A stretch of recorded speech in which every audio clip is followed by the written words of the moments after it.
populate that as we begin. Yeah, I think I put it in here. Let me just Facebook. Let me go direct.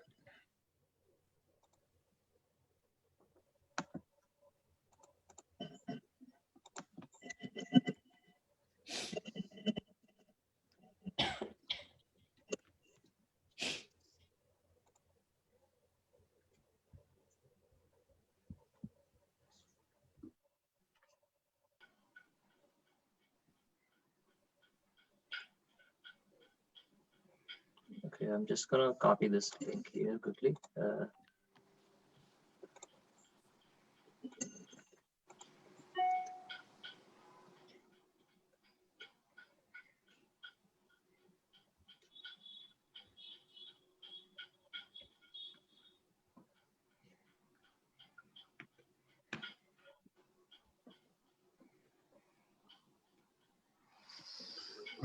Amina, I think your video is not coming.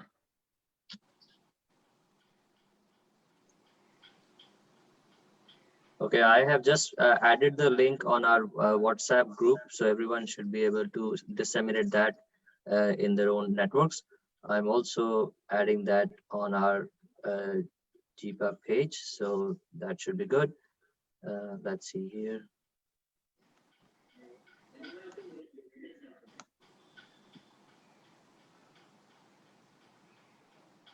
Okay.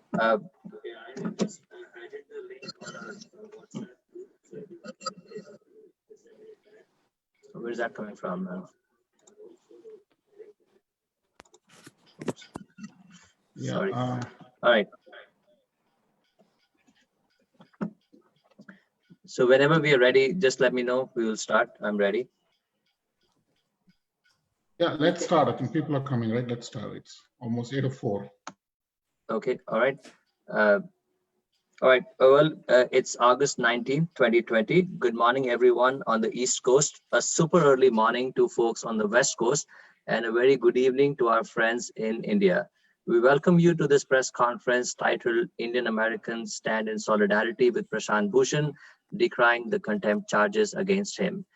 We hope that you're also doing well amidst difficult times caused by COVID-19. We extend our prayers for your well-being and safety to yourself and your friends and families.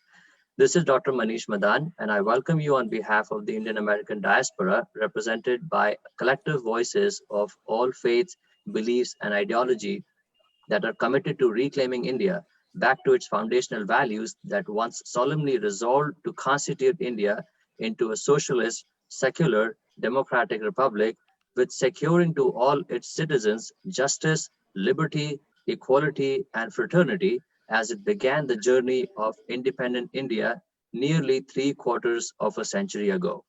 It is ironic that while we all celebrated India's Independence Day not too long ago, here we are talking about what that freedom really means in today's independent India. Are we free from hunger? Are we free from poverty? Are we free from lack of literacy? Are we free from lack of access to proper healthcare to millions? Are we free from superstitions? Are we free from corruption? Are we free from violence against women? Are we free from mob lynching? Are we free from hate, polarization, and killing in the name of religion? Are we free from the compromising nature of institutions, our values, and perhaps reducing this conversation to a more simplistic question, are we free from speaking truth to the power in the 74th year of independent India? Do we have freedom to exercise our basic fundamental right, the right to free speech in India today? Do we? To answer that specific question, we have put together today's press conference and this esteemed panelist. As the voice of Indian American diaspora, we thank Hindus for Human Rights, Global Indian Progressive Alliance, Young India, Student Against Hindutva Ideology, Voices Against Fascism in India, and Indian American Muslim Council, and Dr. Ambedkar International Center, and many other sister organizations for coming together in expressing their solidarity for eminent lawyer and activist Prashant Bhushan and registering our voices against the contempt charges as it likely jeopardizes the constitutional guarantees. We also have eminent members from the civil society on this call, our fierce senior advocate Indira Jaising and our beloved Dr. Rajmohan Gandhi as our special guest, and we are extremely grateful for them being the torch bearers for the lesser mortals and guiding us through these difficult and challenging times for the Indian democracy. To initiate the proceedings of the day, I would like to state a few pointers for this event. On behalf of the Indian Americans, this press conference is not an affront to the Supreme Court of India and to our learned judges. This event is instead geared to express our grounded views, express our solidarity, and practice our fundamental rights to the free speech, guaranteed by both the American Constitution and the Indian Constitution, two unique places that we all recognize as our Karam Bhumi and Janam Bhumi. This press conference is being recorded on Zoom and is also being live streamed on the social media pages of all the organizations that we mentioned earlier.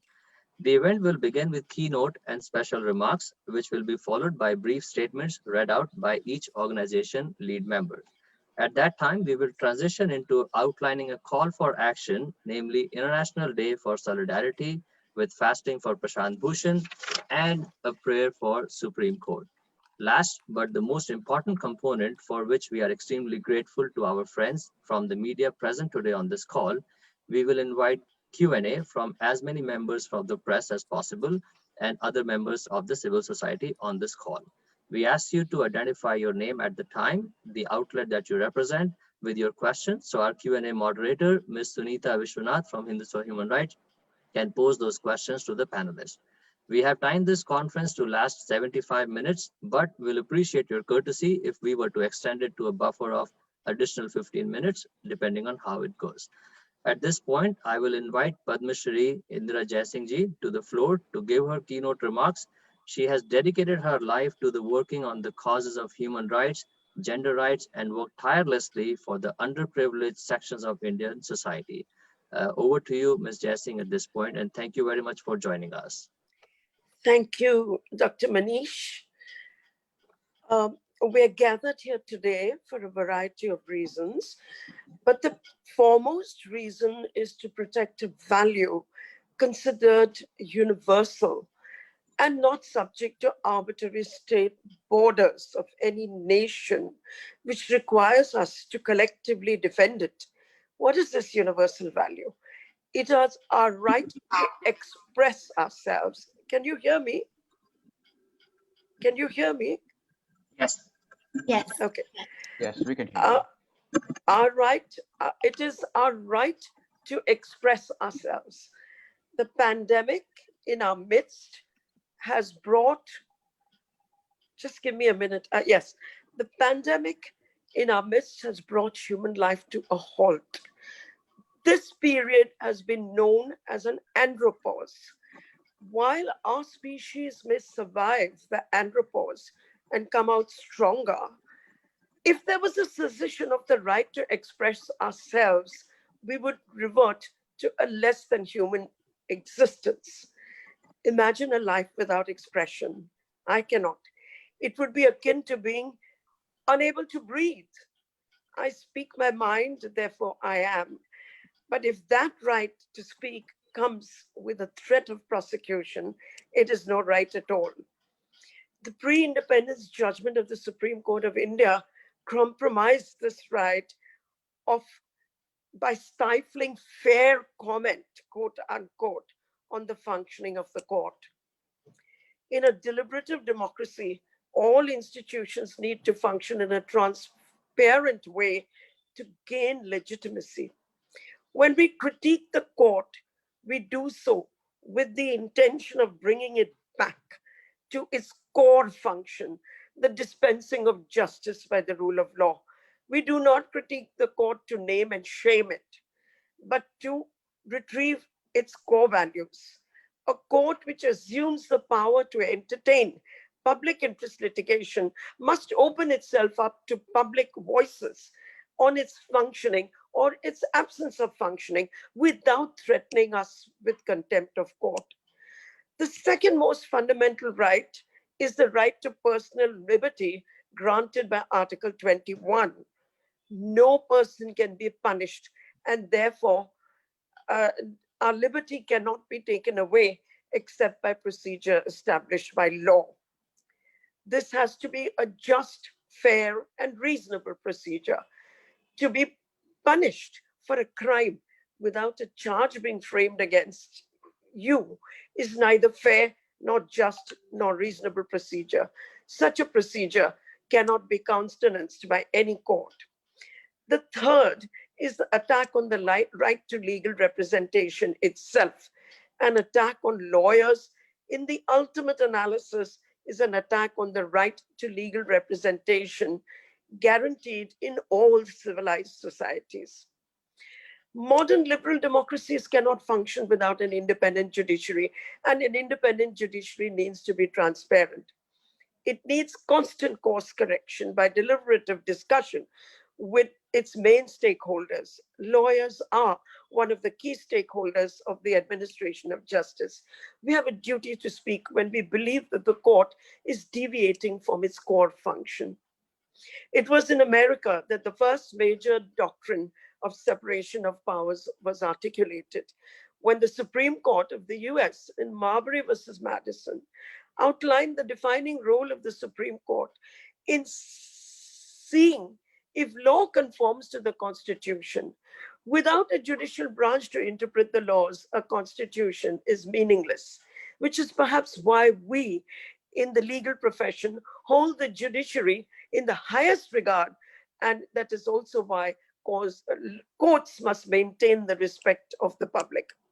Which brings me to the subject we are gathered here to discuss, the question whether in a democratic society it is an offense, the offense of criminal contempt can survive at all. Should it exist at all? Recent events have caused us to gather today and pause to consider this question.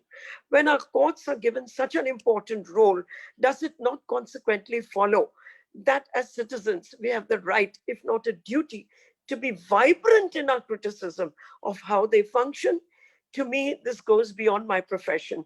It goes to the very heart of my being, for the conviction that we are here to discuss has shaken the very foundations of free speech in India.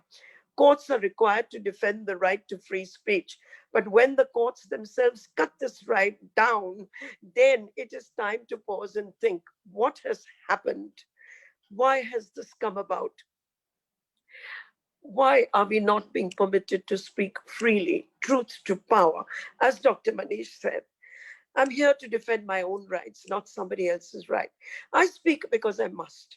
Over the years, I have spoken for accountability of the judges. Why? Because the Supreme Court of India belongs to you and me. Its core function of dispensation of justice belongs to you and me. And it has to be accountable to the public at large.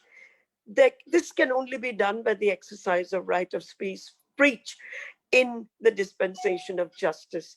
And this has to be accountable to the public at large. This can only be done by the exercise of speech without the threat of contempt. Remember, we, the marginalized, and those who represent the marginalized, have no other weapon in our armory. We cannot bribe our judges. We cannot bribe the executive. We don't have arms. All we have, our only weapon is our right to speak up. And speak we must. In a manner of speaking, judges too are part of the state and hence open to criticism. They perform a vital public function. The Indian Supreme Court's public interest jurisdiction is public after all, and every judgment they deliver, which is in their public interest jurisdiction, affects you and me. This gives us the locus to make bona fide a constructive criticism of the court. How can we be stopped? To stop us would be to stop deliberative democracy, reverse the march of history from democracy to autocracy. Surely we must resist this. We understand that courts are our allies and not our enemies, and that they are the last resort and the hope of victims of undeserved want. By the way, this expression, victims of undeserved want, is taken from the Constitution of India. Mark the word undeserved want. There is nowhere else to go for them to protect themselves against executive injustice and denial of basic entitlements. That is the historic role of the courts and their reason to exist. Let us understand clearly. Our fight has to be against the executive. which wields executive power in the name of us all and not against the judiciary. No individuals can scandalize the court. Only state power can scandalize courts. Behind every act of deviance of a public functionary is the guarantee of impunity from legal consequences and perhaps the promise of rewards. Civil society can offer no rewards. The power of judicial review is resented by those in power till today. Our role is to defend the power of judicial review. This is the only way we can do it, through free speech. So I would like to conclude by saying what exactly is wrong with the judgment. Summing up, the court says that it is an interference with justice. Which comment interfered with justice? We are not told. Two, Prashant has been convicted for having committed a crime without the framing of a charge. Has not Article 21 of the Constitution, which protects the right to life and liberty, been violated here? He pleaded that he made fair comment of the functioning of the system. Why was this question not addressed by leading evidence or in any other way engaging with him? The judgment fails to address the question of fair criticism in accordance with well-known principles of law. And third, we are told that public confidence in the courts would be shaken by the comment. Was the public even consulted on this issue? Or do the three judges of the court constitute the public? There is a clear conflict between what the judiciary perceives as its own independence and the independence of the bar and the public to make fair comment on the conflict, on the functioning of the judiciary. And this conflict needs to be resolved. The court has not enhanced its dignity in public consciousness by convicting him for contempt. It uses a sledgehammer to kill, if I may say so, with an iron hand, a cheatie. That iron hand needs to be shown to those who control the levers of power, not to you and me, not to civil society. This, of course, does not mean that we, civil society, are powerless. We carry the power of public opinion, ultimately the only game changer. Fortunately, the number of editorials against the judgment and the number of statements issued against the judgment indicate that public opinion favors free speech, the right to criticize the functioning of the court, not a particular judge or a particular judgment, but the institution as a whole. Accountability of institutions is not negotiable. It must be addressed by institutional arrangements. The fact is, the pure stream of justice cannot be allowed to be polluted at its fountain. Let's deal with it on another day, but we really need to know how our judges get appointed and why X and not Y. No one can deny that matters of life and liberty are pending, while non-essential cases against Prashant Bhushan was fast-tracked in a court that was not open to all. I wish to make a point over here.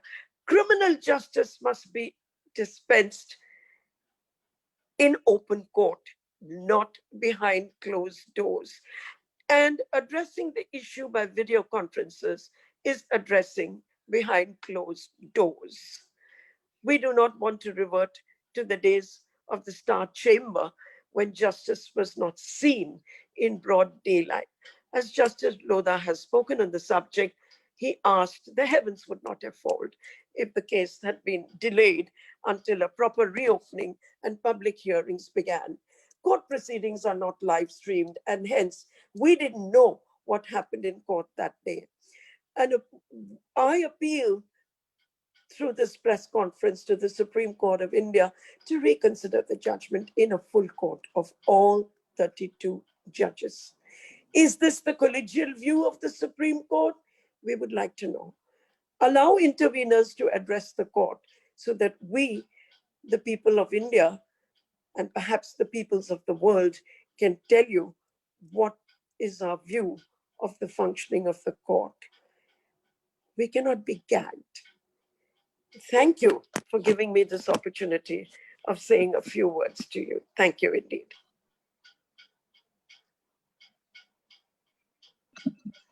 Thank you, Indira Jaising ji. Those really passionate remarks. We appreciate those, and hopefully they will influence some of the members in looking at what free speech really means and how we all should stand up for our value systems. Next, I will turn over the microphone to our beloved Dr. Rajmohan Gandhi, who dons many hats. He is the author of more than a dozen books, a historian and a biographer involved in efforts for trust building and resilience and reconciliation. He currently serves as a research professor at the College of Education, University of Illinois at Urbana-Champaign, Illinois, Chicago. At this point, over to you, Dr. Gandhi, and welcome aboard. And thank you for giving your time to us. Thank you. Over to you. Thank you very much. I hope that I'm being seen and heard. It's a great Yes. honor to speak after Indira Jaising ji. Like some other nations, today's India faces troubling currents. One troubling current is ethno-nationalism, the notion that a particular population group owns a country. The other troubling current is an anti-democratic push against individual rights. Standing firmly against both currents in India is the remarkable senior advocate, Prashant Bhushan.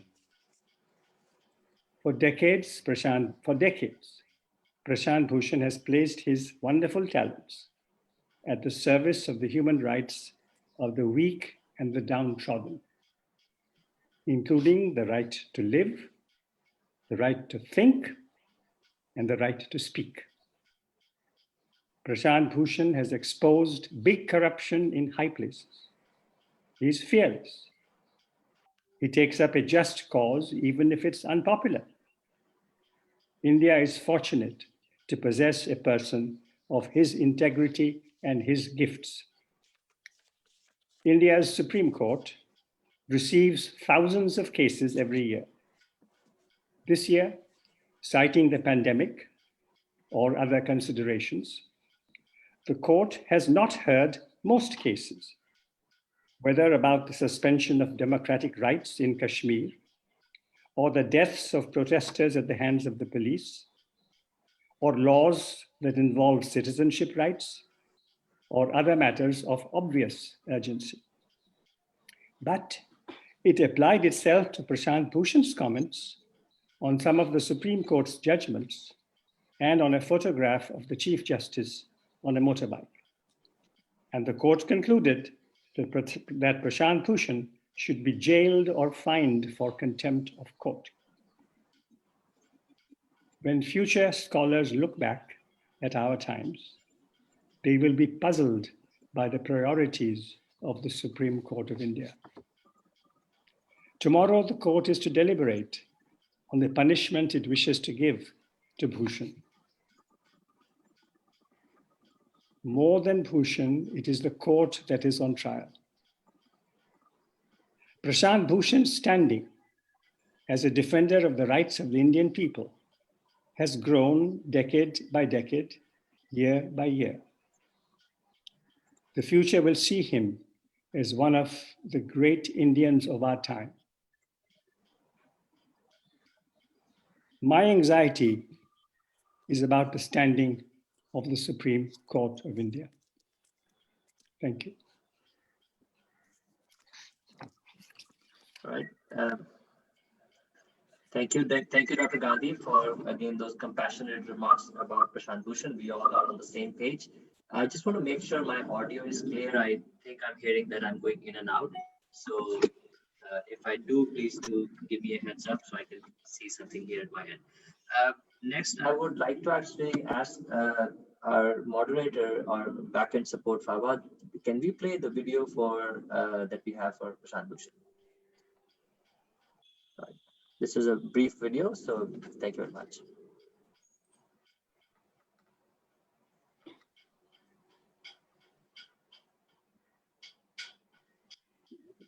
We can't hear the audio, so you have to.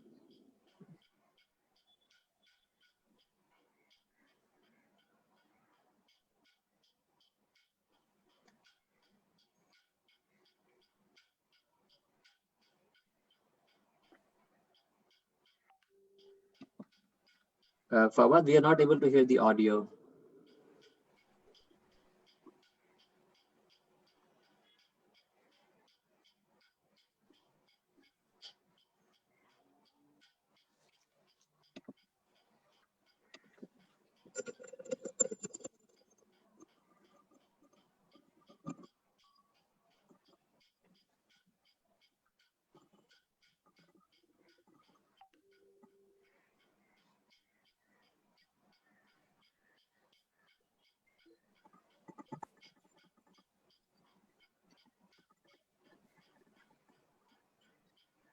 संस्था, चाहे वो न्यायपालिका ही हो, जो कर रही है वो ठीक है कि नहीं है, अपना काम ठीक से कर रही है कि नहीं कर रही, उसमें क्या हमारा स्वतंत्रता दिवस है। और इसलिए हमको ये सोचने की ज़रूरत है कि जब हमारा देश स्वतंत्र हुआ और उसके बाद एक गणतंत्र बना और हमने एक अपने आप को एक संविधान दिया, तो हमारे क्या सपने थे और हमारे संविधान के क्या मूल आधार थे। ये कि हर नागरिक के कुछ मौलिक अधिकार होंगे, जिसमें एक बहुत अहम अधिकार है कि अपनी राय रखने की आज़ादी, अपनी बात बोलने की आज़ादी, अभिव्यक्ति की आज़ादी, तो बहुत ही एक अहम हमारा मौलिक अधिकार है। उसके अलावा लेकिन इसमें बहुत अहम जो एक आज़ादी दी गई है वो अपनी अभिव्यक्ति की, अपनी राय रखने की आज़ादी, क्योंकि किसी भी लोकतंत्र में ये बहुत ज़रूरी है कि लोग अपनी राय रख सकें कि भाई जो हो रहा है, सरकार जो कर रही है वो सही है कि नहीं है। कोई और इंस्टीट्यूशन, कोई और संस्था, चाहे वो न्यायपालिका ही हो, जो कर रही है वो ठीक है कि नहीं है, अपना काम ठीक से कर रही है कि नहीं कर रही, उसमें क्या सुधार होने की ज़रूरत है, ये सब आज़ादी रखने की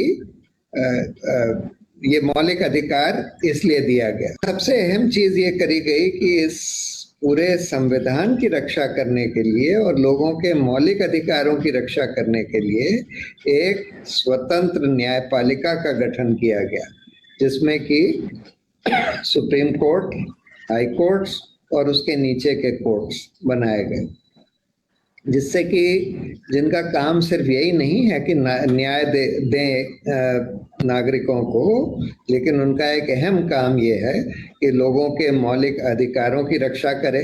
अगर कोई सरकार मौलिक अधिकारों को वायलेट कर रही है तो उनको रोका जाए, उनको अपना काम करने के लिए आदेश दिया जाए, जो काम, क्योंकि हर एक जो पावर दी जाती है उसके साथ एक ड्यूटी भी होती है कि जब आपको वो पावर एक्सरसाइज करने की ज़रूरत है तो आप करें। जैसे रूल ऑफ लॉ मेंटेन करने के लिए पुलिस को अधिकार दिए गए हैं, और इसका मतलब ये है कि रूल ऑफ लॉ मेंटेन करने के लिए उनको उस अधिकार का यूज़ करना है। जो ऑफेंसेस हो रहे हैं, जो अपराध हो रहे हैं, उनको रोकने की उनको पावर दी है। इसका ये मतलब है कि रोकने के लिए जो करने की ज़रूरत है, एफआईआर रजिस्टर करना, ये सब उनको करना पड़ेगा। अब तो एक दूसरा खतरा आ गया है कि पिछले 4-5 महीने से, जब से ये कोविड की प्रॉब्लम हुई है, तब से हम ये देख रहे हैं कि लॉकडाउन ही चले जा रहा है इस देश में, चाहे उसका कोई औचित्य ना रह गया हो, लेकिन उस लॉकडाउन को इस्तेमाल किया जा रहा है कि कोई डेमोक्रेटिक एक्टिविटी, कोई प्रोटेस्ट मीटिंग वगैरह ना हो पाए।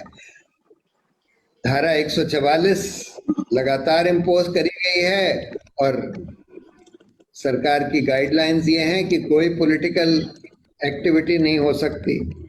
तो न्यायपालिका को करीब करीब बंद रखा गया है। सिर्फ वीडियो से कुछ केसेस की सुनवाई होती है, वो भी सेटिस्फैक्ट्री नहीं होती, बहुत कम केसेस की हो पाती है उसके थ्रू। इस बीच में पार्लियामेंट भी नहीं काम कर रही और बहुत सारे ऐसे संशोधन कानून के, लेबर लॉज में, एनवायरनमेंट के लॉज में ऑर्डिनेंस के थ्रू करे जा रहे हैं, जिससे कि सारे लेबर प्रोटेक्शन के जो कानून थे उनको खत्म किया जा रहा है, एनवायरनमेंट के प्रोटेक्शन के कानूनों को खत्म किया जा रहा है। तो इसलिए आज अगर हम देखें और ये पूछें कि भाई हमारा लोकतंत्र कितना आज कायम है, तो करीब करीब 0 के बराबर।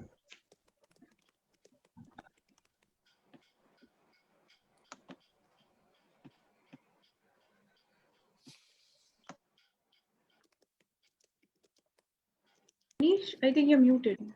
Yes. So thank you very much for sharing that brief video, so people are getting an idea why we have assembled. Moving on to the agenda, at this point we will transition to inviting our individual group leads. Manish, your audio is not so good. Okay, I will repeat myself. I was saying that we will be transitioning at this point to our speakers from individual group leads. The first I have on my list is Student Against Hindutva Ideology, represented by Vishwa and Lakshmi. So over to you, Vishwa and Lakshmi. The floor is yours. Great. Please introduce yourself and give your statement. Great, thank you so much. We're from SAHI, a progressive student coalition equipping the South Asian diaspora in the pro-democracy struggle against Hindutva. Our statement is as follows. We are heartbroken. We are heartbroken by the tragic irony that on the eve of the Indian Independence Day, the Supreme Court of India silenced the dissenting voice of Mr. Prashant Bhushan. Mr. Bhushan raised tough and important questions about the Chief Justice of India and about a judiciary system with which his values and ours have often been at odds. It's important to note that while the judiciary might be independent, it does not mean that its judges are free from scrutiny. The Supreme Court chose Mr. Bhushan's case over hundreds of others, including habeas corpus cases in Kashmir and Hindutva mob violence in Delhi. That they viewed his questions as worthy of urgent action so undermines the legitimacy of democracy and the independence of the judiciary. It undermines the private citizens and activists who may not hold the power or office of the Supreme Court, but certainly have the right under law to carry their opinions about the state of their own country, to voice them, and to strive for change. To SAHI, the implications of this decision do not fall on deaf ears. To be clear, this action is an omen that sets dangerous precedent for the conviction of students and activists and creates a chilling effect that will haunt India's promise of free speech. We stand in solidarity with the students, the organizers, and the legal community of India who are fighting for the right to peacefully dissent, which we believe is so critical to a democratic and flourishing India. My colleague Lakshmi will conclude our statement. Thank you, Vishwa. As SAHI, an organization with many aspiring changemakers, lawyers, and organizers of the South Asian diaspora, we are joining a broad coalition of organizations across the world, mobilizing for change in the US and India, and are committed to standing shoulder to shoulder with Mr. Bhushan. SAHI is currently working against democratic backsliding in India and for justice for oppressed South Asians, both on the continent and elsewhere. Our initiatives, made possible by decades of South Asian American organizing before us, have made rounds through college campuses around the country and encouraged young members of the diaspora to challenge Hindutva in all its forms. As students currently witnessing and experiencing fascism around us, we understand the decision to silence independence thought to be deeply disturbing and a reflection of broader patterns of suppressing dissent. We ask the Indian judicial system to reconsider its regressive and dangerous conviction and conduct, and we ask the Indian diaspora to stand with us in supporting Mr. Bhushan. Thank you. Thank you very much, Vishwa and Lakshmi. Thank you very much, Vishwa and Lakshmi, for your statement. Next I have on our schedule is Srishti Agarwal, representing Voices Against Fascism in India. Over to you, Srishti. Thank you, Manish.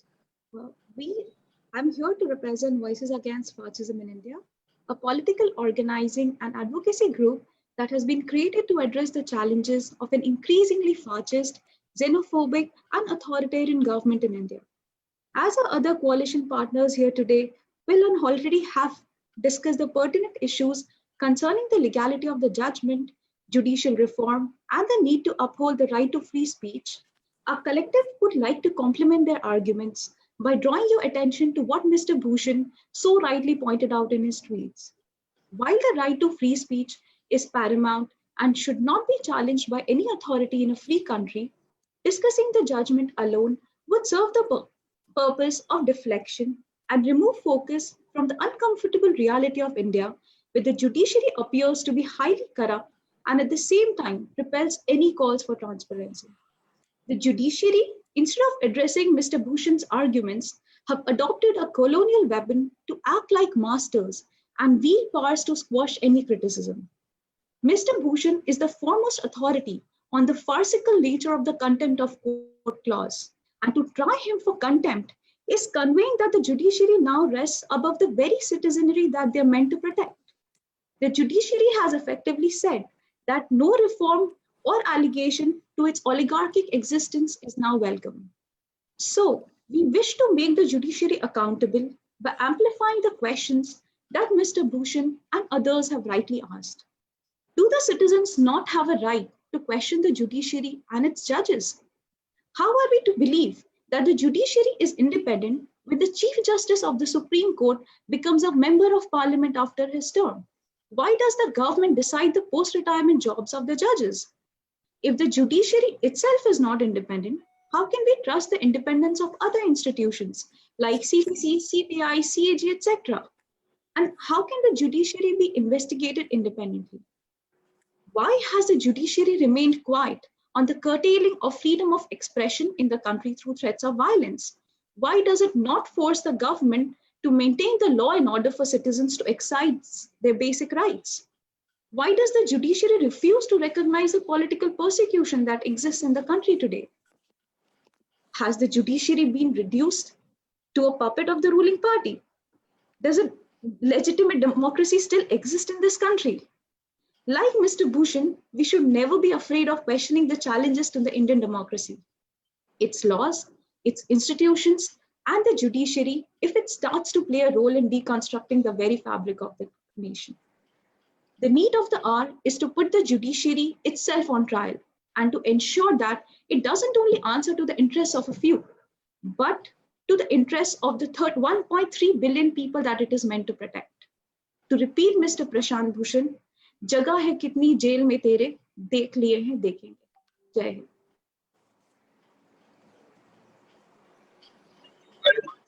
Steve from Voices Against Racism in India. Next we have on our list is a member from IAMC, Miss Amina, a young, one of the youngest activists here. Over to you, Amina. Hello, everyone. I'm Amna Ahmed, and I'm an activist and youth leader of the Indian American Muslim Council. Firstly, I'd like to say that we stand in solidarity with Mr. Prashant Bhushan. We're seeing a complete miscarriage of justice with the Supreme Court holding Mr. Prashant Bhushan guilty of contempt for tweets against the judiciary, which is simply absurd, taking into account that his tweets do not say anything out of the ordinary other than what can and should rightfully be permitted to express by the citizens of any country that claims to be a democracy. It is just shocking, right, to see how a 280-character tweet is all it takes to supposedly destroy Indian democracy, if we take into consideration the actions of the Supreme Court.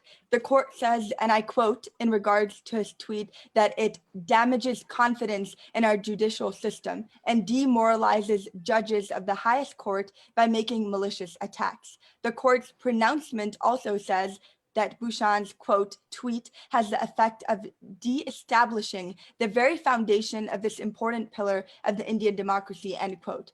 Yes, right, of course, a tweet by one man can remove all confidence in a judicial system. And is India's democracy really, really so frail? There's a basic right to freedoms that India's constitution guarantees in Article 19. Freedom of speech and freedom of expression is one of the 6 freedoms guaranteed, freedoms which are completely not being taken into consideration by the Supreme Court. Justice is allowed to sustain the criticism of ordinary men. An outspoken critique cannot be labeled as contempt of court like we are seeing with this case, and quite frankly, many other cases as well. Truly free speech in India is increasingly becoming less and less free. And the question arises, is this freedom secured by the Constitution supposedly forbidden in practice? With the worrying rise of students as well as activists charged with sedition, we see an effort to stigmatize them and create a narrative where any form of dissent is marked as anti-national. This notion that one cannot call out and question a higher authority surely has deep implications for where India is headed in terms of guaranteeing the rights that it claims to secure, is headed as a so-called democratic nation as well. There's no room for silence when we look at the troubled direction India is headed in. We will continue to resist this injustice and raise our voices until justice is served. I call on you all to continue to speak up as well and educate others on the situation of Mr. Prashant Bhushan, as well as speak up on the injustices, the mob lynchings, the rapes, the building of detention center, the stripping of citizenship, and all other crimes being committed against India's most vulnerable. We must continue to stand in solidarity. We must continue to amplify, and we must continue to resist. And with that, I'll end on a verse from the Holy Quran promoting social justice. It says, وَلْتَكُنْ مِنْكُمْ أُمَّةٌ يَدْعُونَ إِلَى الْخَيْرِ وَيَأْمُرُونَ بِالْمَعْرُوفِ وَيَنْهَوْنَ عَنِ الْمُنْكَرِ وَأُولَٰئِكَ هُمُ الْمُفْلِحُونَ. And let there always be among you a body of men who should invite to goodness and enjoin virtue and forbid evil, and it is they who shall prosper. Thank you very much. Thank you very much, Amina. That was very moving. I'm so proud of you. You know, the young faces, when you see them speak up, it just makes my heart at least filled with joy. So thank you very much. Next we have on the schedule is Raju Rajgopal from Hindutva for Human Rights. So over to you, Raju. Unmute yourself, please. Okay.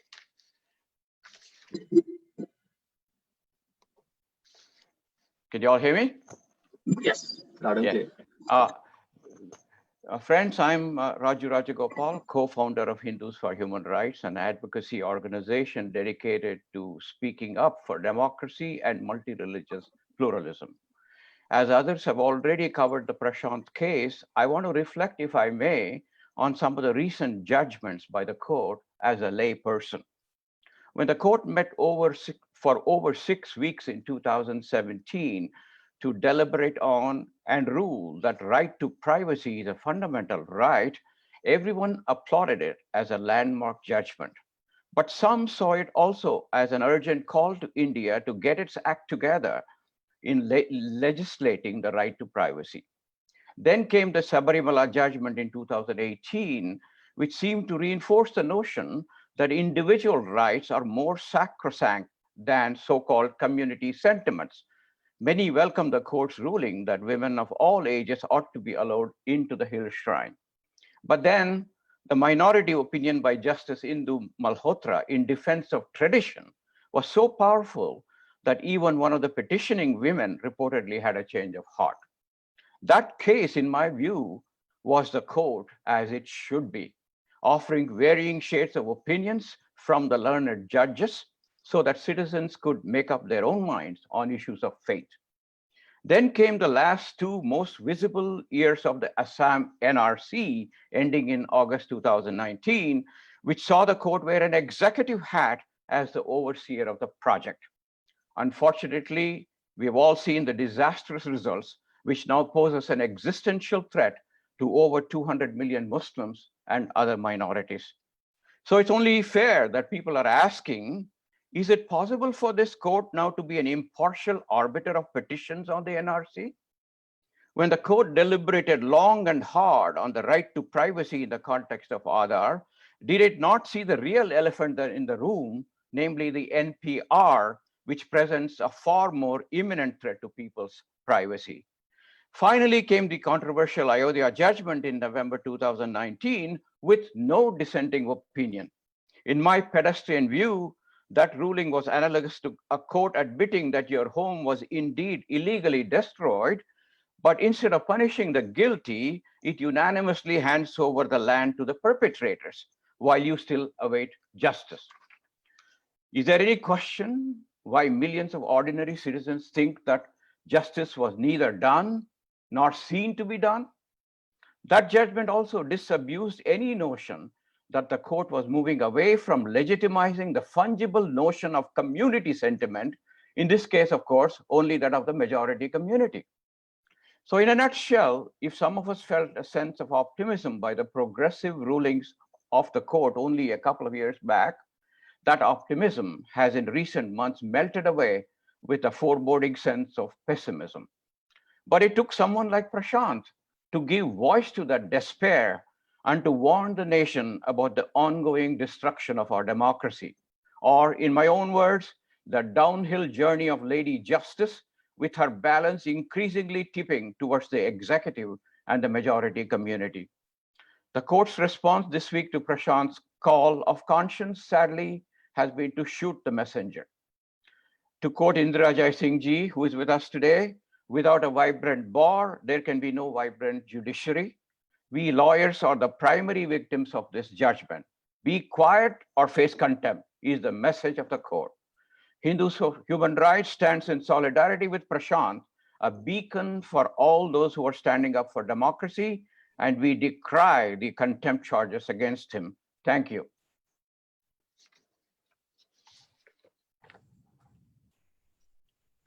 Thank you. Thank you, Raju, for yet another brilliant statement for people to really process it. A lot of good information there. Next, we have on our schedule is Anil Wakre from Dr. Ambedkar International Center. So if I may have you on the floor, over to you. Jai Bhim. We are from Ambedkar International Center, USA. We stand for protection of human rights of everyone and especially the downtrodden. While on one hand, we have pandemic like Corona, the government has started a battle against people and democracy. Anyone the government is not comfortable with is put into jail without bail. We have people famously called BK12, Dr. Anand Teltumde, Ms. Sudha Bhardwaj, Rona Wilson, Jammu and Kashmir leaders, Dr. Kafil Khan, IPS officer Sanjeev Bhatt, who are in jail on very flimsy grounds without any charge sheet being brought in. It is unfortunate that Prashant Bhushan, an eminent human rights lawyer and my hero, might be put in jail. Supreme Court has developed big ego and can't stand constructive suggestions. The appointments of judges is decided by the judges themselves. It is not representative of the people. Minorities, women, scheduled castes and tribes are not represented on this court. Is this the people's court? As Dr. Ambedkar said, it is up to the people who implement the constitution to make it great.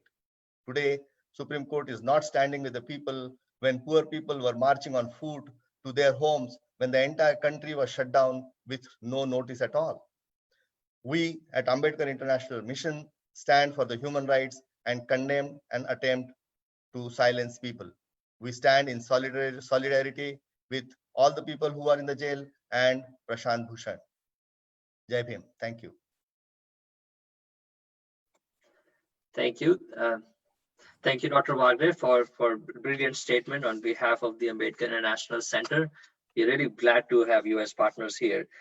Next, we have up on our schedule is Rohit Tripathi, who will be speaking on behalf of Young India. Rohit, are you around? I'm here. Can you hear me? Thank you. Over to you, Rohit. Thank you. Friends, my name is Rohit Tripathi, and I'm the founder of Young India, a policy advocacy group based out of the Washington metropolitan area. Young India is dedicated to the cause of furthering human dignity through nonviolence and leadership development. Beyond the specifics of Mr. Prashant Bhushan's case, I will focus my remarks on the socio-political precedents the court's decision might set. Our deeper concerns pertain to individual liberty, institutional accountability, and the moral incompatibility of legal norms such as contempt of court within freedom-loving democracies. First, in a Republic of India's stature, preserving individual liberty and freedom of expression must be the highest occupation of all institutions of the state. India's civilizational values of vad vivad, dialogue and debate are the ingredients that make its society truly exceptional. Freedom of the mind, spirit, and ideas is not only core to the Indian identity, but it is also the very thing that breathes India's much celebrated innovative spirit. Therefore, any intended or unintended attempts at restricting this liberty set a demoralizing and dangerous precedent for India's entrepreneurial youth that needs more freedoms, not fewer. The struggle for pushing the envelope on individual freedoms is a cause that India's youth must own and win. It should not let a generation that has already made a pact with its destiny define theirs. The second issue highlighted by this case is that of institutional accountability. Why should any public institution, as has been argued, be beyond any kind of scrutiny? The moral and in fact, the functional case for such an argument is weak. Evidence backs our conviction that nations that value transparency and accountability inspire effective institutions that ultimately match the aspirations of its citizenry. We see no reason for India's democracy to abandon these ideals. Lastly, and most importantly, in a mature democracy like India's, legal norms such as contempt of court are simply outdated. To reiterate, placing any institution beyond the reach of the public eye can be reasonably viewed as undemocratic in the 21st century. The Republic is of, by, and for the people. It is the people who must have a final word on its performance and the freedom to express their assessment. Historically, the Supreme Court of India has played a crucial role in preserving India's constitutional democracy by guarding against executive and legislative overreach. In the process, it has, till recently, strengthened the case and the cause for individual liberty. As public's trust in that very capacity stands stressed, the court today has an opportunity to further distinguish itself by reconsidering its earlier conviction of Mr. Bhushan. Young India stands in solidarity with Mr. Bhushan. More importantly, as members of the Indian diaspora, we remain hopeful about the deliverance of justice from the esteemed court. Thank you. All right. Thank you, Rohit from Young India, for a brilliant statement. Next up on the schedule is myself, so I will be taking over at this point. Myself, I'm Dr. Madan, Professor of Criminal Justice and founder for Global Indian Progressive Alliance, a grassroots organization headquartered in New Jersey. We stand for bringing people together towards building progressive communities and dedicated members represented by academicians, researchers, political and civic leaders, corporate leaders, grounded in scientific, evidence-based research, driven in the pursuits of facts, liberty, rationality, advocacy, and social justice. As progressive Indians, we believe fiercely in the rights of people to express themselves and in exercising their fundamental rights guaranteed by the Constitution.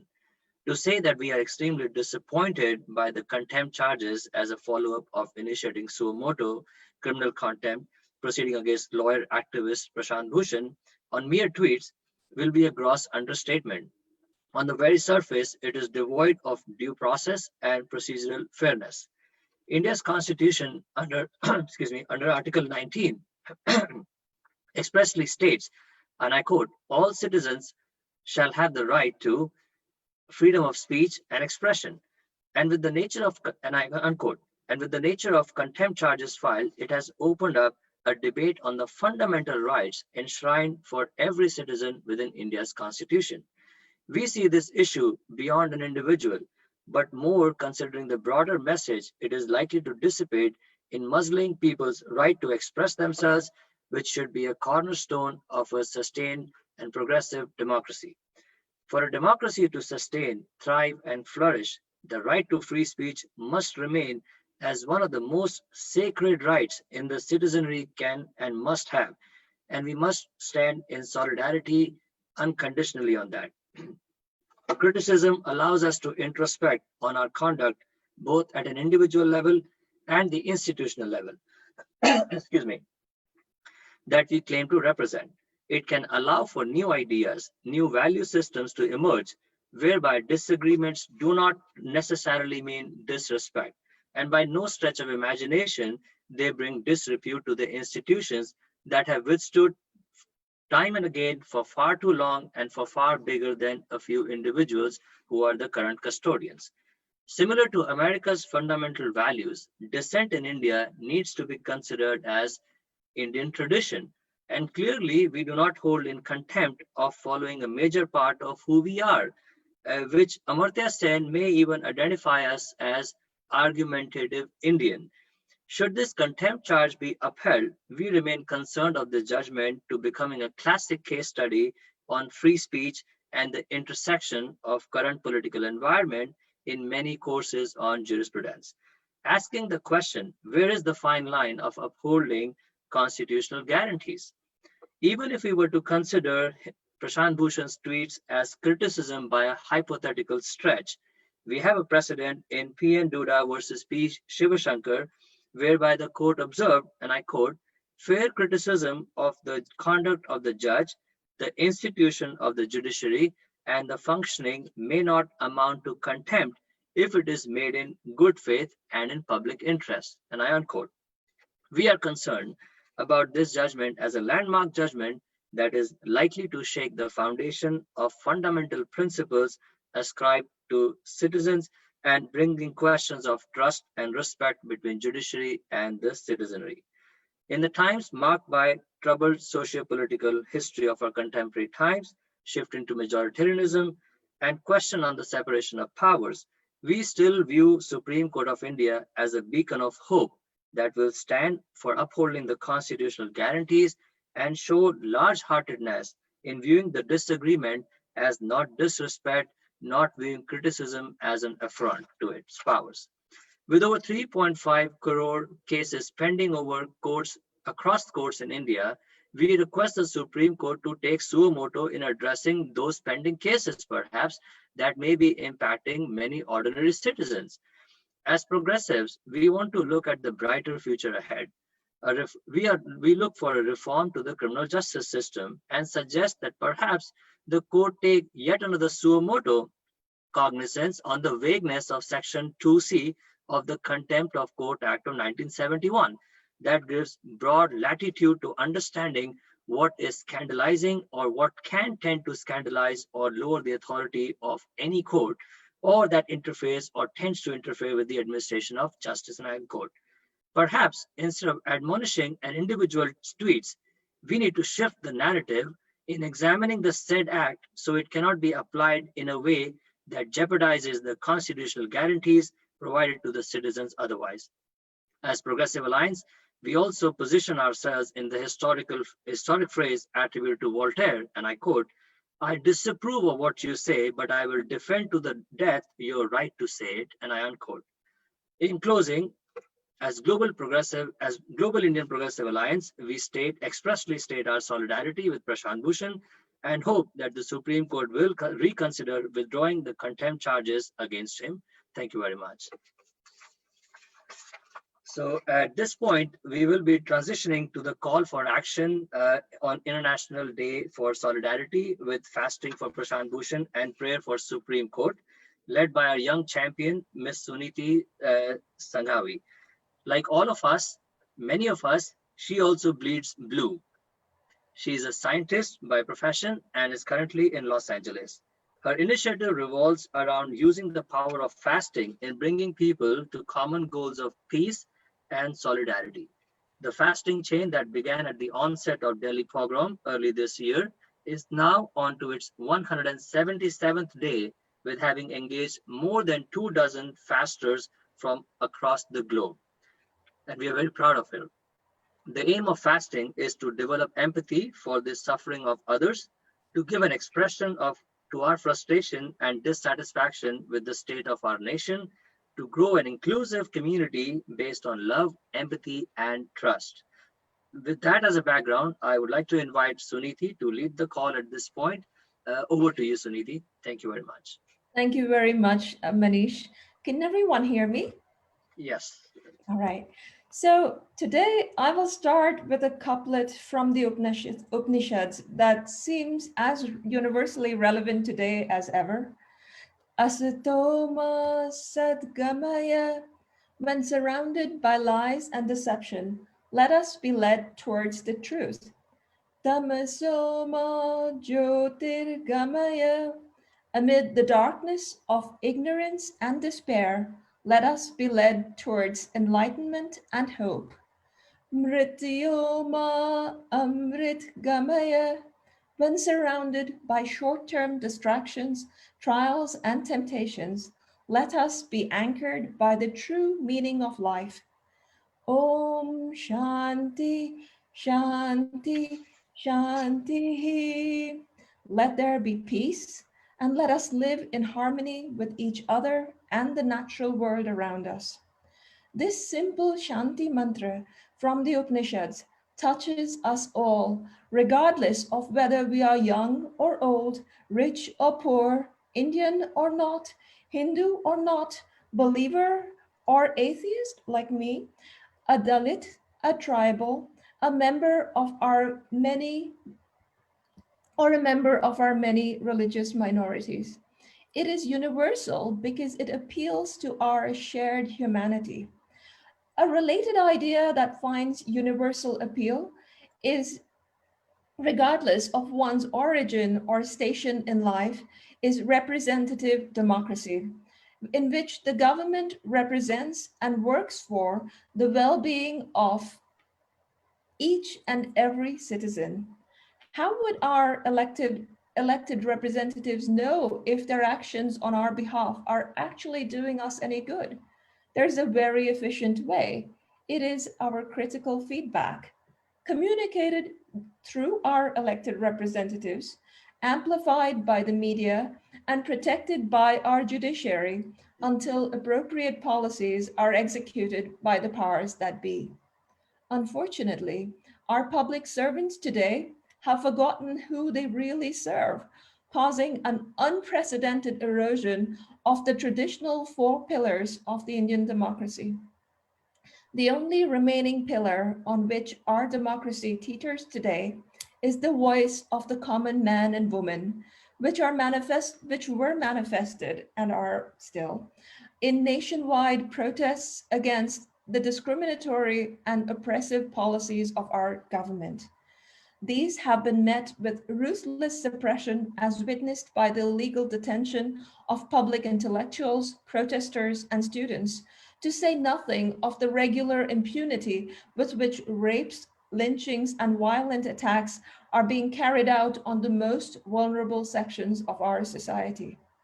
It is not enough, it is not difficult to recognize that we are spiraling ever faster towards asatya, tamas, and mrityu, untruth, darkness, and destruction.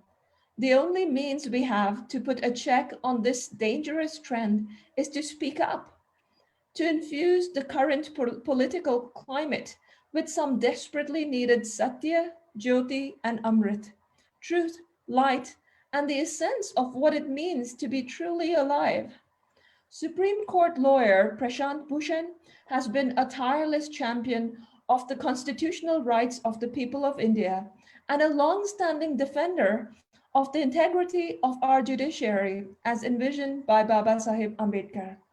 By slapping contempt of court charges on him for legitimate tweets questioning the conduct of the Chief Justice of India in the midst of our runaway COVID crisis, the Indian judiciary has cleared any remaining doubts about its collusion to stifle people's freedoms. We, the people, can resist this with the gentle power of truth, empathy, and love, because no one can ever take those away from us. On February the 25th, I struggled to make sense of the communal violence unfolding back home in India, in Northeast Delhi. This, with the support of an extraordinary group of friends, gave birth to a chain fasting protest that has now clocked over 175 consecutive days and grown to include 28 fasters and hundreds of well-wishers all over the world. The rules of chain fasting are simple but demanding. Fasters go without food for 5 days straight, consuming only water and some honey in order to remain functional as we go about our day-to-day activities. Every day of the fast, we post a message of protest on social media, drawing attention to issues of the faster's choice. Spreading the message of peace, fighting fascism, and demanding accountability from our elected leaders remain the primary unifying focus of our protest. Presently, when the privilege enjoyed by anyone with an internet connection stands in glaring contrast against the living conditions of the vast majority of victims of state-sanctioned violence in India, the sheer discomfort of fasting allows us to get at least some of our own skin in the game. And yet, it is eye-opening to realize how our privilege continues to protect us. Our self-inflicted pain is merely temporary. The first 2 days are internal struggles against the body, rumbly bellies and hunger pangs, and the mind which is constantly thinking of food by trying not to. The third day usually offers respite as our bodies finally make peace with us and we realize how much mental space we have at our disposal that was previously only preoccupied with thoughts of food. Days 4 and 5 are almost meditative. The reduced urge to eat, combined with lower energy levels, make us more deliberate in our thoughts and actions, often providing the peace and focus to notice inner voids that we otherwise continually bury under our insatiable appetites. By the end of the fast, many volunteers say they feel happy, rejuvenated, and somehow reconnected with nature. I call on you, every one of you, to join us in large numbers and observe a one-day fast on August the 22nd. This is a day we will dedicate to Prashant Bhushan in solidarity with his struggle to preserve the sanctity of public opinion in India.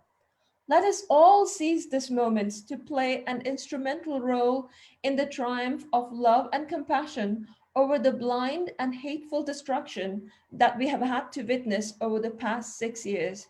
Jai Hind. Thank you very much. All right.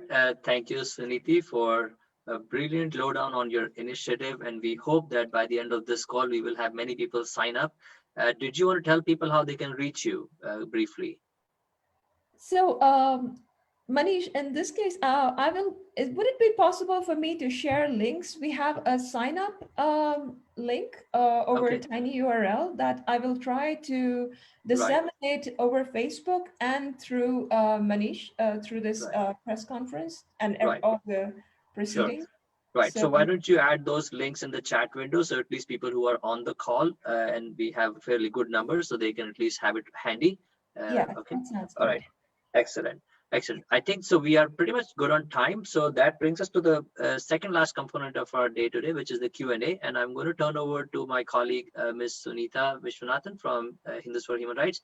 So Sunita, over to you for taking the questions and I guess speaking them on behalf of the poser, and then the group will answer that, or whoever is asked to answer.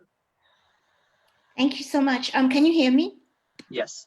Wonderful. I'm Sunita Vishwanath. I'm a co-founder of Hindus for Human Rights, and I'm really honored to be with everybody and so inspired by everything we've heard this morning. And I will be fasting with you, Suniti, on August 22nd. You're welcome. That'd be fantastic.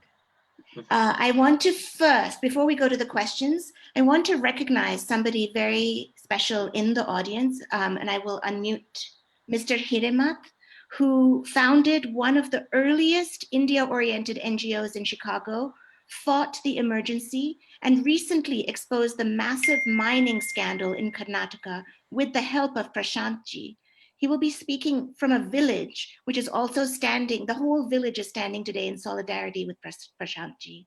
So I'm going to see if I can unmute Hiremath ji and ask you to share your thoughts with us. Can you speak? I think the host has to unmute. Yeah, I think he can do it actually. It's mute on his side. I hope he can. Yeah, if it's possible for the host to unmute him, it'll be better because.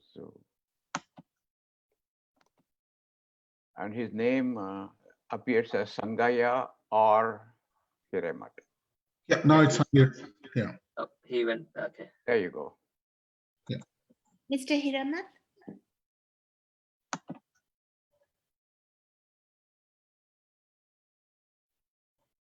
Well, Mr. Hiremath, you can speak now. Yeah, he's unmuted. Just an FYI, as we are getting him on board, if there are questions and questions from the press on the call or other participants, please post it on Q&A and we will take those questions. Raju, if you have a way to call Mr. Hiremath, we can have him join, but I'll start the questions. Yes. So we have a question from Mr. Gauss and Mike Gauss, our colleague. He says, is there an appeal being made? What action should we take? Sunita, is that a question addressed to a specific individual? It's not. Anybody who's close to the case can or knows about this can answer. The question is, can we make an appeal? And also, what can we all do? Raju?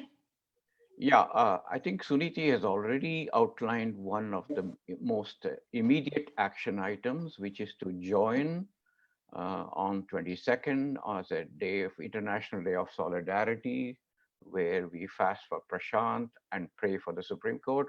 That's the immediate action. And we also have a change.org petition going around that all the participants will receive an email with some of these links, since if we are not able to post them today, including some of the action that are happening internationally. For example, UK and other places, there are a lot of action going on. So using that information, we hopefully each of you will find your own way to get engaged. Thanks, Raju. Indiraji, do you have any information for all of us about Yes, the legal process? but can you hear me? Yes.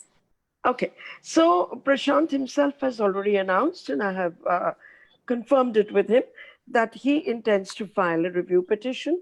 He will be going to court with a prepared statement, which says that if the court insists on punishing him, either by way of imprisonment or fine, he will ask for a suspension of that sentence or that fine. Mr. Hiremat, we tried to get you online. Did you try? Sorry, Indiraji.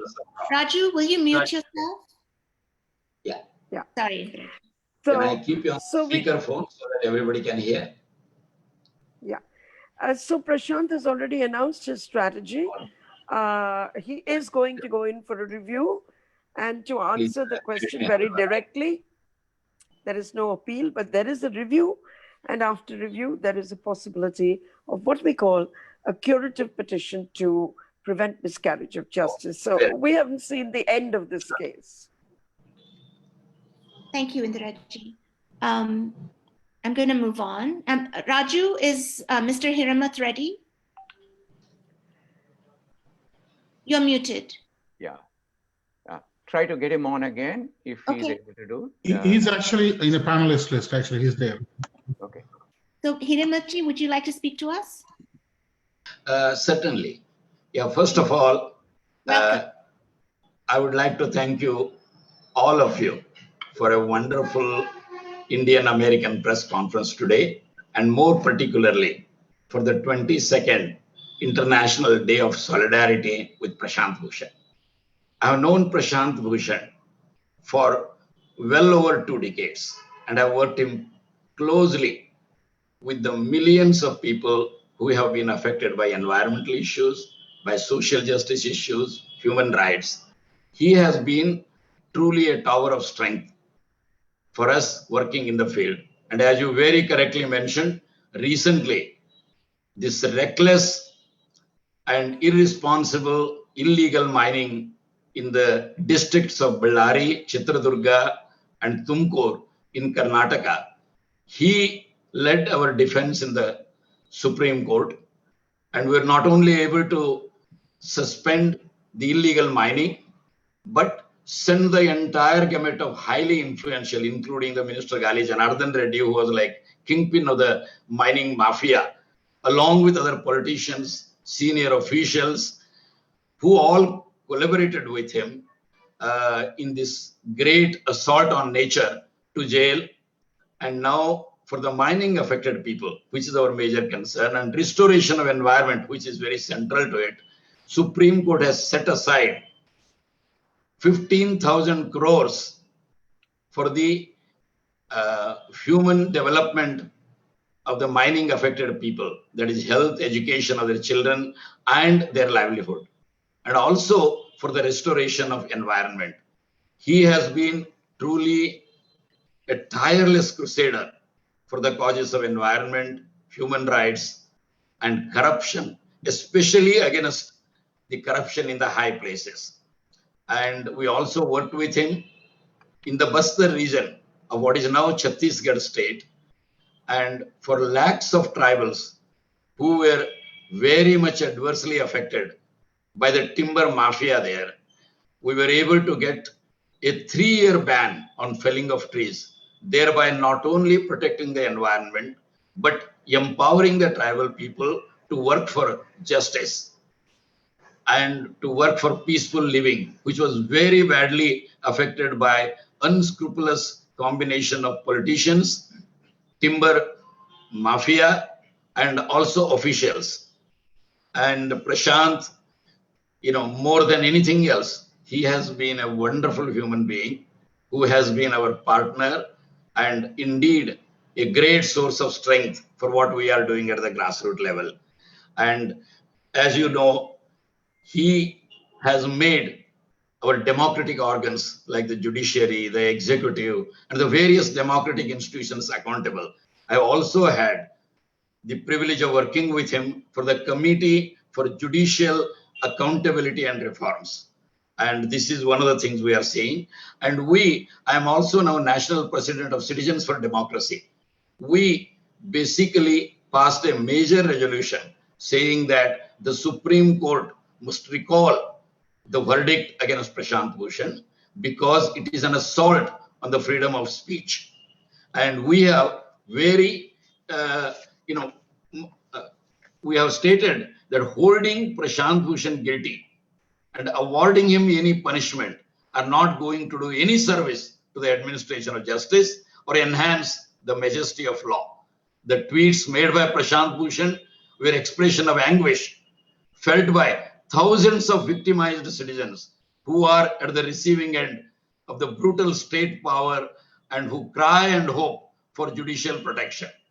The people look upon the Supreme Court as citadel of justice and bulwark of democracy. And we urge the Supreme Court to recall this most unjust order. And as one of the youngsters very eloquently stated, it is a miscarriage of justice, and Supreme Court is the one which is on trial, not on Prashant Bhushan, as Professor Rajmohan Gandhi said.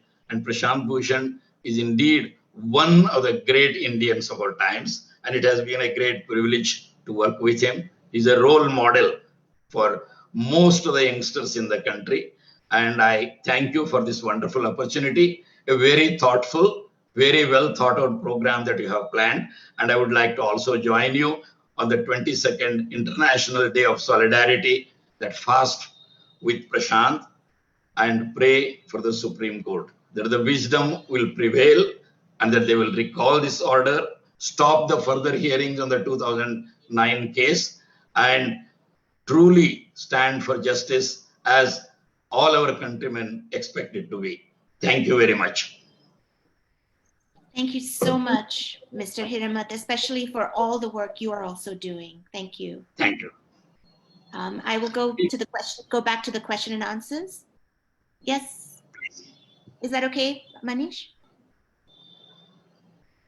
Okay. Absolutely, please go ahead. Sure. There's a question from Muhammad Riaz. He asks why international pressure is not put upon the establishment from the United Nations, anybody to release all the political prisoners and forced prison terms. And he's asking if all of our organizations and all the advocates can take some action in that direction.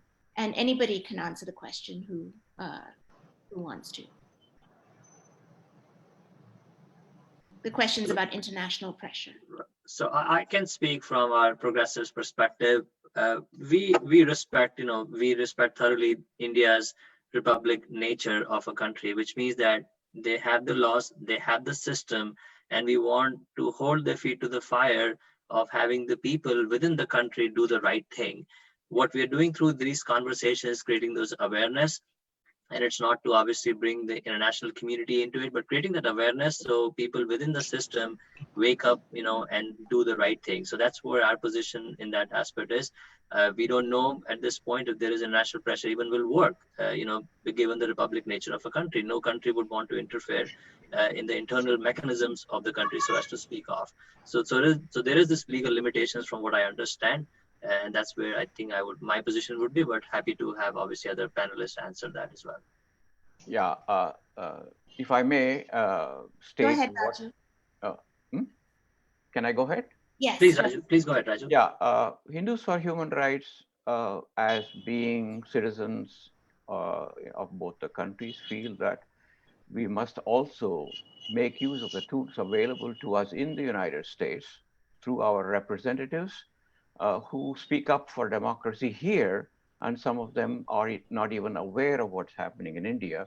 So we have been pushing working with the US Commission on International Religious Freedom. We've been working with the United Nations to raise awareness to what is going on and to educate our Congress people to take a stand on what is happening, and also telling them that silence is not an option. Silence, especially when they are talking about kicking out Trump and preserving American democracy, if some of them are refusing to even acknowledge what is happening to Indian democracy, we feel they are being silent, in silent collusion with the Indian government. So these are the efforts we are doing, and hopefully you will see some of them on our website, if not now, as we move forward with that. Thank you. Deepa, can I piggyback on that question for a quick? I have a question follow-up for Indira ji along those lines. So Sure. Indira ji, the question is, how does the Indian legal fraternity view the role of their international peers in this situation like this? What kind of intervention or support do you expect or would be welcome? Can you hear me? Yes. Go ahead. As Manish rightly pointed out, under international law, apart from anything else, there is this doctrine of exhaustion of domestic remedies. As I said, in Prashant's case, remedies have not yet been exhausted. There is the power of review. There is also the power of filing curative petitions, which are intended to prevent the miscarriage of justice. So in this specific case, I have no doubt in my mind that the entire process, it cannot be called an appellate process, but it is a curative process, will be gone through. So as an immediate international legal response, it will have to wait till our domestic remedies are exhausted. But the building up of public international opinion cannot and need not wait, and it has its own dynamic. Insofar as other political prisoners are concerned, there was a question about political prisoners. Complaints have been received from the special rapporteurs, and this is one thing that perhaps you could do. You could write to the special rapporteur for freedom of speech and expression and complain that this judgment already has a chilling effect on the right to free speech, and that a complaint should be lodged with the Indian government, not with the Indian Supreme Court, but with the Indian government. So there is a whole host of support activity that can be organized. Thank you, Indiraji. I'm going to do a time check. We have to wrap up in around 5 minutes. Anita, if I can quickly just make one quick follow-up comment to Indiraji's. Sure. Yeah, so I think one thing is that Bar Association of India has already come out in support of Prashant Bhushan, so you can already see that even within the judiciary there are diversion of views, and that's one point for other members to know. The second, Indiraji, we would like to work with you on this particular topic of reaching out to rapporteurs, so maybe we can connect offline to pursue that as a group with you and take your legal counsel on that. Thank you. Over to you. So there are a few questions. I don't think we can get to all of them. There's one from Rohit on the panel, and it's for Rajmohan ji. And the question is, what would Bapuji do? So those who are not aware of this will be interested to know that the first great nationwide movement under Gandhi's leadership took place in 1919, the movement that led to the tragedy of the Jallianwala massacre, because there was such a great movement and then the British government tried to suppress it. That movement in April 1919, the first great national movement, was for freedom of speech, was against the Rowlatt Act, which sought to end freedom of speech or curb freedom of speech. So Bapu would be totally and completely with us today in the battle to get the Supreme Court of India to back away, to move beyond, and to accept that there has been a miscarriage of justice, this crucial freedom of speech issue. Thank you, Rajmohan ji. And for a final question, let me ask Dr. George Pettery he asks, what is the justice involved in picking up Prashant when more urgent cases of communal riots, CAA, and Jammu and Kashmir situation are pending before the Supreme Court of Justice? Maybe Indiraji or any of you who want. Well, I think the whole world has commented on this, including a former Chief Justice who said the heavens would not have fallen if this case was not taken up. But I have gone on record to say, as a feminist, I say the personal is political and the political is personal. So one has to really analyze this judgment from more points of view than just one. I'll leave it at that. But for Rajmohan, I would add that, tell me, wouldn't Bapu have just accepted the punishment and said, yes, I will continue to speak and I'm ready to go to jail for what I have said?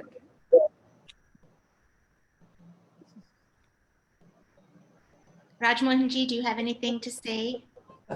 He may have said that, Indiraji, but he was also very unpredictable. So we should not assume what he said. Okay. Okay. So as a final question, I'll squeeze in. There's an anonymous attendee. Also, Javad Bhai, if you can mute all the non-speakers, it would be great. An anonymous attendee says this, and it's a question actually for Indiraji. Besides a few exceptions, India's legal community is largely complicit in enabling the arbitrary and authoritarian actions of this government of the last 6 years. Why is that? What do you think needs to change in the Indian legal profession so that we reclaim the constitutional values we have sworn to uphold? Thank you for that question. It's a very, very important one. But it's to do with what Rajmohan said in his opening comments. We are seeing ethno-nationality. We are seeing anti-democratic pushbacks on individual rights. So it did amaze me to begin with when I saw the polarization of Indian society enter the courtroom. But I've seen it. And at first it shocked me until I understood that it's just a mirror image of what's going on outside the court.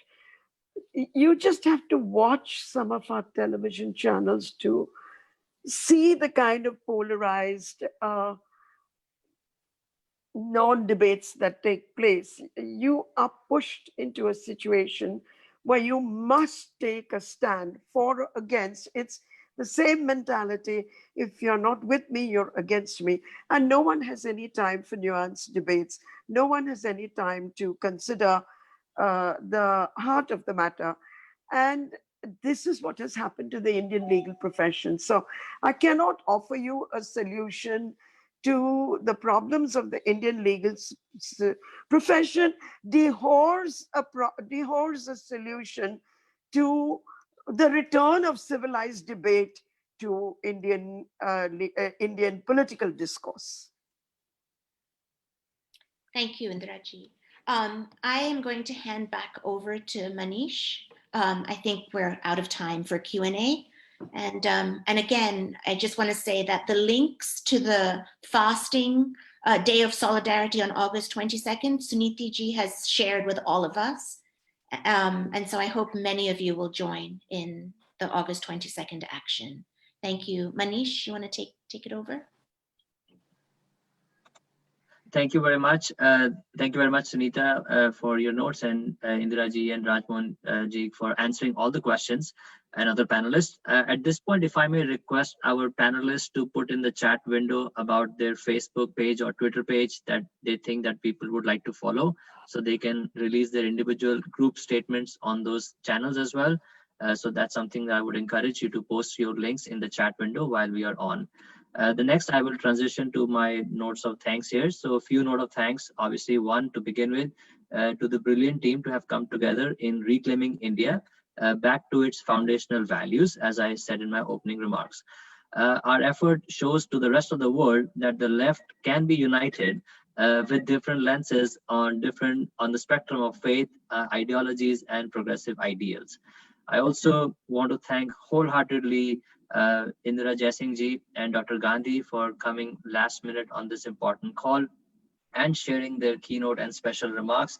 I believe that the audience and myself included have felt probably more learned with your views and your reflections based on your lifetime of work in sharing with us. So thank you very much to both of you for joining us and giving us your precious time. I also would like to thank at this point Javed from IAMC for running this call. It wouldn't have been possible to run this show without his technical expertise. We were pretty much handheld by him and being here. So thank you very much, Javed, for your help and for all your assistance, including to the IAMC for letting us use your platform. Finally, our individual statements will be made available on our social media page, as I mentioned.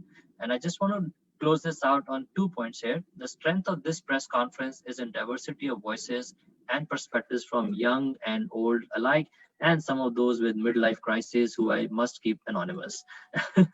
Our strength is in single point focus of shifting the narrative back to where it belongs, moving India forward as a truly secular, plural, democratic, and a progressive country that it deserves to be.